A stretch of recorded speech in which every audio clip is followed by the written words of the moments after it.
Hi zusammen, schaut mal, was ich hier habe. Das ist ein Vorserienmodell, Prototyp von der MF Italy Minimix in der Pro-Variante. Pro-Variante wegen dem Display. Und wenn euch die Maschine interessiert, würde ich sagen, schauen wir sie uns mal heute näher an.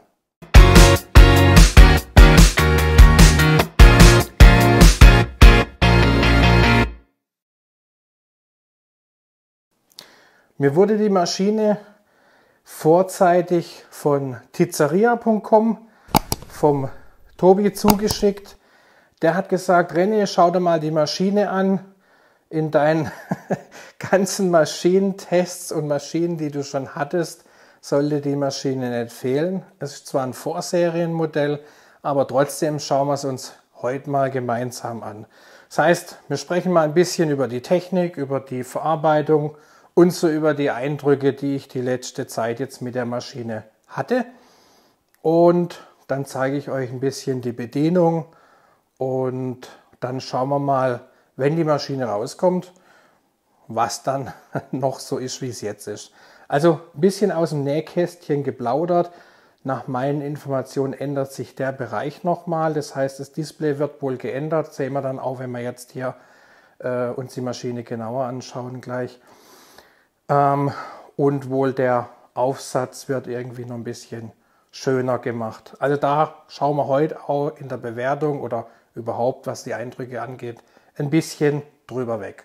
Eins kann ich euch versprechen, die Maschine knetet auf jeden Fall sehr stark. Also die zerberstet die Eiswürfel und ich habe da solche Eiswürfel reingeworfen und Teig ausgeknetet. Die zerbröselt die Eiswürfel, wie wenn es so eine Crush-Eismaschine wäre. Ich kann es gar nicht anders sagen. Also die hat richtig Power.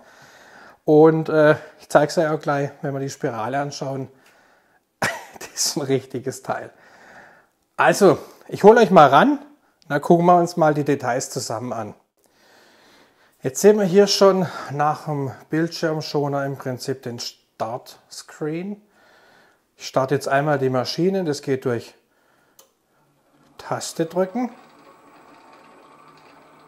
Jetzt haben wir hier die Geschwindigkeitsstufe 1, 2 und 3. Und was ihr jetzt seht, bei Stufe 3 können wir schon den Rückwärtslauf nicht mehr betätigen, denn das wäre der hier, der verschwindet, sobald wir auf Stufe 3 umschalten.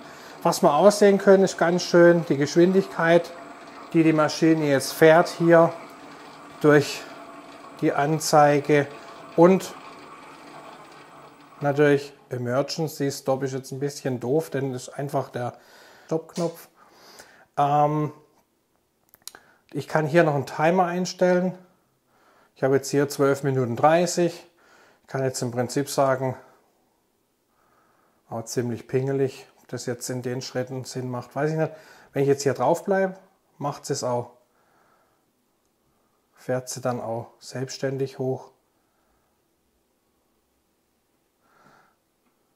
So, kann ich den Timer so einschalten und sobald ich die Maschine starte, beginnt jetzt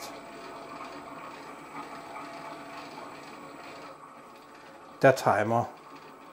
Ja, der läuft jetzt hier runter, wie man sieht. Kann den Timer aber jederzeit ein- und ausschalten während des Betriebes.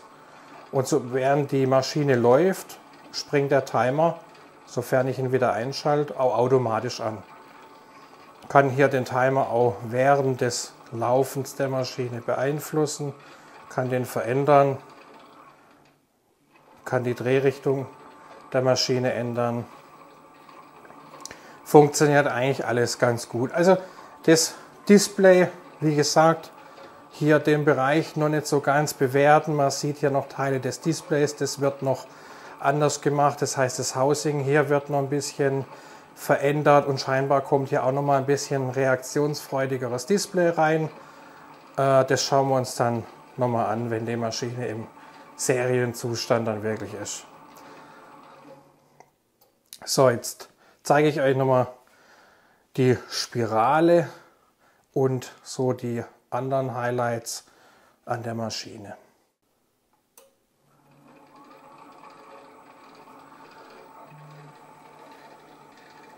So wie man jetzt sehen kann, die Spirale, also die Form der Spirale ist auch ein bisschen anders jetzt als bei einer Sunmix. Das ist eine sehr dicke Spirale, also vom Material her. Ich öffne jetzt mal und hier kommt das nächste Highlight. Schaut euch mal an. Die Öffnung, das kann jetzt gut oder schlecht sein. Das ist je nach Einsatzort. Das Gitter wird hier über ein Scharnier nach außen geöffnet. Darf jetzt halt auch links von der Maschine nichts im Weg sein. Ne? Die Spirale ist sehr massiv. Also das ist schon ein sehr, sehr dickes Teil. Und die Anordnung bzw. die Form der Spindel unterscheidet sich schon sehr stark von der Sunmix oder einer Grilletta.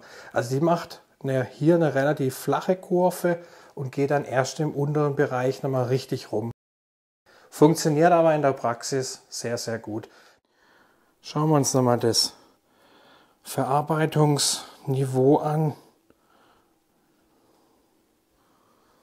Und ich will eigentlich fast behaupten, dass die Maschine rein optisch von der Verarbeitung her auf dem Niveau einer Sunmix sich befindet, ausgenommen dem oberen Bereich. Der muss sich da tatsächlich meiner Meinung nach nochmal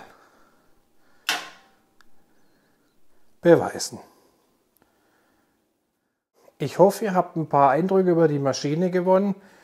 Jetzt über ein Urteil der Maschine in den ersten Tests auf jeden Fall. Und eigentlich viel mehr kann ich leider auch noch nicht sagen. Hat sie sehr gut performt. Sie hat brachiale Power. Sie ist leise. Sie hat einige sehr coole Features, wenn auch noch nicht ganz ausgereift. Ich muss auch ganz ehrlich sagen, mit dem Display, mit der Reaktionsfreudigkeit, es war noch nicht ganz so optimal, aber das soll ja noch nachgebessert werden. Ich würde sagen, wenn dieser Part hier noch überarbeitet wird und dann dem restlichen, sagen wir mal, Standard, der restlichen Qualität der Maschine entspricht, dann haben wir hier bei einem Preis, der sich derzeit, und da muss man auch vorsichtig sein, bei 1.500 € etwa bewegt, allerdings dynamisch.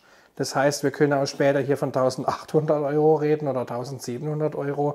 Günstiger wird es auf jeden Fall nicht. So viel können wir uns schon mal sicher sein. Aber wenn es bei 1.500 € bleibt, ist die Maschine mit den Features eine richtige Granate. Das auf jeden Fall. Und wenn der Part hier überarbeitet ist, dann auch auf einem durchgehenden Niveau an Qualität, das muss ich schon sagen, seinesgleichen sucht oder man zumindest erst bei Sunmix fündig wird. Ob das Display, die Bedienung über ein Touchscreen euch zukunftssicher genug ist, ob das für euch das Richtige ist oder ob der doch lieber manuell das Ganze bedient, was halt natürlich auch ausfallsicherer ist und auch deutlich günstiger, wenn es mal defekt ist.